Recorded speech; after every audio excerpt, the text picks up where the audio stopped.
मंगल भवन मंगल हारी।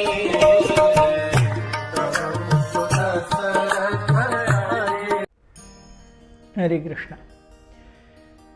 कल हमने देखा किस प्रकार से सीता का अपहरण हुआ। सीता चीख रही, चिल्ला रही थी। रावण हंसते हुए कहने लगा, मूर्ख सीते, मैं तुम्हें प्यार से उठाने आया था, मैं तुम्हें अपने सारे ऐशो आराम देने आया था।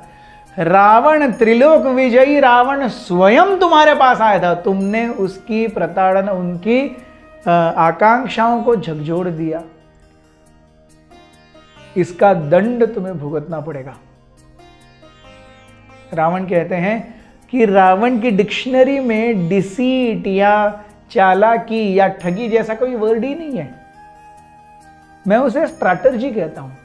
जो मुझे चाहिए, जैसे भी हो, मेरा होने चाहिए। इसमें ठगी की क्या बात है? जो भी ज्यादा बुद्धिमान है वो विजयी होगा। ताकत तो मेरे पास है, बुद्धि भी निश्चित है, इसीलिए तुम आज मेरे पास हो, उस छोटे से बौने मनुष्य राम के पास नहीं हो।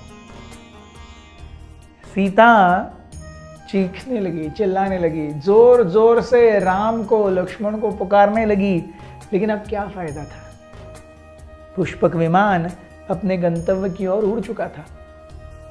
सीता ने सिसकते हुए, बिलखते हुए नीचे जो पेड़ थे वन में, उनको पुकारना शुरू किया है। पेड़ों, कृपया मेरी रक्षा करो, राम को बताओ कि मुझे रावण लेके गया है। तब सीता की याद आया, अरे ये पेड़ तो कुछ नहीं बोल पाएंगे, ये हिल भी नहीं पाएंगे। तो सीता ने अपने मन में भी और जोर से उस वन के अनेक अनेक देवताओं को प्रार्थना करनी शुरू की कि हे वन के देवताओं, कृपया आप बताइए राम को और लक्ष्मण को कि रावण मेरा अपहरण करके गया है। थिंकिंग कि शायद ये वन के देवता इतने घने जंगल में नहीं जाएंगे राम के पीछे, उन्होंने जंगली जानवरों से, सीता ने बोलना शुरू किया कि हे बाघ, हे चीते, हे हिरन, हे भालू, कृपया राम को बताओ कि लक्ष्मण को बताओ कि रावण मेरा अपहरण करके लेके गया है। Then it again dawned on her कि अरे ये सब तो राम को देख ही नहीं सकते, बड़ी बड़ी झाड़ियों और पहाड़ों की वजह से उनकी दृष्टि छुपी हुई है। तब उसने पशुओं, पक्षियों को बोलना शुरू किया कि हे पक्षियों, कृपया राम को बताओ, लक्ष्मण को बताओ कि रावण मुझे अपहरण करके लेके गया है। और ये कहते कहते रोते हुए, नोइंग कि कोई कुछ रिस्पॉन्ड नहीं कर रहा, सब सुन रहे हैं, सबकी आंखों से आंसू आ रहे हैं, but who will take a call with Ravan? सारे स्तब्ध, शांत खड़े हैं। सीता ने अपने आप को छुड़ाने का प्रयास किया, लेकिन रावण की जो ग्रिप थी वो बहुत ही हेवी थी। सीता कुछ नहीं कर पा रही थी। और सीता की सोच उस समय पर चली गई जब वो उस सोने के हिरन पर मुग्ध हो गई थी। सीता सोचने लगी कि सही में कितनी बार मेरे पति राम और मेरे देवर लक्ष्मण ने कहा कि अरे ये माया मृग है, इसके पीछे मत पड़ो, मत पड़ो। अगर उस समय मैंने उनके वचनों को मान लिया होता तो अभी वस्तु स्थिति कुछ अलग होती। अगर राम को मैंने जबरदस्ती वन में मेरे हट के कारण नहीं भेजा होता तो वस्तु स्थिति कुछ अलग होती।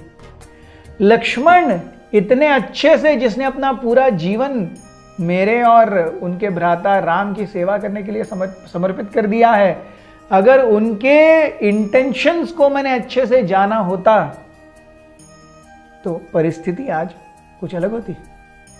लेकिन वो सोचने लगी कि उस समय जब राम की चीख आई तो राम का अच्छा होना, राम का स्वस्थ होना, जीवित होना, सुरक्षित होना, ये एक ही चीज सीता सोचती है मेरे मन में चल रही थी। और इसलिए मुझे कैसे भी हो, साम दाम दंड भेद से मुझे लक्ष्मण को मोबिलाइज करना था, मुझसे दूर राम के पास भेजना था, जो वो जाने के लिए तैयार नहीं थे। लेकिन फिर उन्हें राम और लक्ष्मण के सारे वचन याद आए। लक्ष्मण ने तो पक्का कहा था कि आप अपने इस डिसीजन और मुझे अक्यूज करने के इन शब्दों पर बहुत भारी रिग्रेट करोगी, लेकिन तब तक बहुत देर हो चुकी होगी। ये लक्ष्मण ने कहा था और ये शब्द सारे सीता के जहन में चल रहे हैं। Every word of Sita had been wrong, every decision of Sita had backfired. Sita ने जानबूझ करके राम को अंदर भेजा माया मृग के पीछे। सीता ने जबरदस्ती अपने सुरक्षा कवच लक्ष्मण को राम की ओर भेज दिया, जबकि सब कुछ माया था। And now Sita was thinking but it was too late. हमारा जीवन भी ऐसा ही है। हम इस भौतिक जगत में चीज़ों के प्रति, परिस्थितियों के प्रति, व्यक्तियों के प्रति भागते रहते हैं, पीछे भागते रहते हैं, लेकिन एक्चुअली हम समझ नहीं पाते कि इन सब के पीछे भागने के दरमियान हम भगवान से उतना ही दूर भाग रहे हैं। This is the folly of material existence. लेकिन इन सब के बीच में सीता को होप, आशा की एक सुनहरी लहर दिखाई दी, और वो क्या है वो हम देखेंगे कल। हमारे साथ बने रहिए।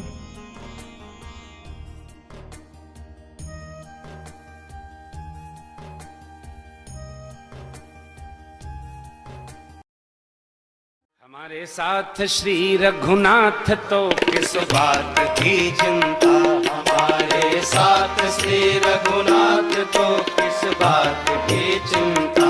शरण में रख दिया जब माथ तो किस बात की चिंता, शरण में रख दिया जब माथ तो किस बात